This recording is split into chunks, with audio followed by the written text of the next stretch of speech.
Dozens of family business owners went yesterday to listen to the heads of the country's biggest family-controlled corporations talk about issues they all deal with. One popular topic, the family members that came with their spouses. This report. One of the key issues for family businesses is one of the issues faced by any family, in-laws. At the Ateneo Family Business Development Center's forum this week, some family businesses said they have a simple rule. Lance Gokongwei said it's the number one rule of his father, John Gokongwei. I guess his first commandment is no in-laws in the business. There are situations where some marriages don't work out, or sometimes relationships between different in-laws became more strained. Feelings got hurt, no? So it's very difficult for a family leader to decide which in-law is more deserving than another, or which should occupy the higher position. But Gokongwei said this is a second-generation rule, because when John Gokongwei was starting out, he had, and probably needed, in-laws working with him. After all, as Philinvest Josephine Gotiano-Nyap said, family labor is cheap labor, and in-laws can contribute. Jaime Augusto Sobel de Ayala says the Ayala businesses were in shambles after World War II, with some assets but no cash. The assets included marshland known as Hacienda Makati, which his uncle, Joseph McMicking, turned into the city we know today, and the foundation for the new Ayala. My Uncle Joe was an in-law. He married into the family.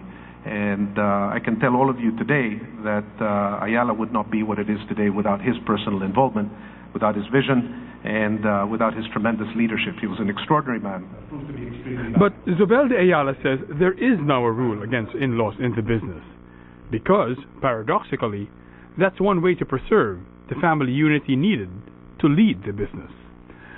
But he says he often seeks the advice of his brothers-in-law. Kellogg School of Management professor John Ward says families treat in-laws three ways. He says some give them passports and full rights, some a green card, and some just a tourist visa. But he says in-laws should be embraced, if not in management, then certainly in training the next generation.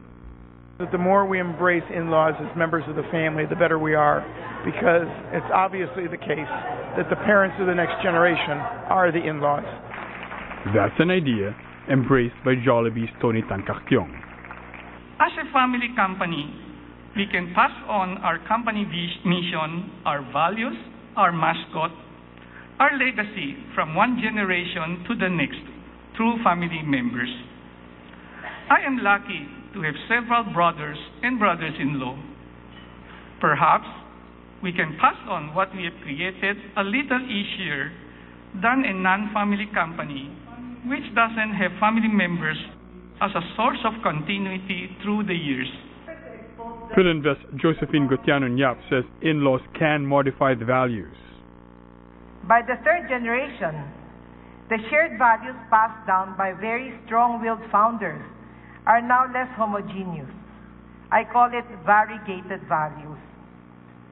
Variegated because it is influenced by the spouses. This is not necessarily negative unless it clashes with the core values of the family. It is a challenge in itself to run a business successfully, as you all know. I mean, that's already so difficult in this day and age. But family dynamics and relations can also become very complex. But I believe that they have to be handled with the same sophistication, the same sensitivity, and the same insight that you handle business problems. So while family may have paved the way to the corner office, managing the family stays or becomes part of the job description.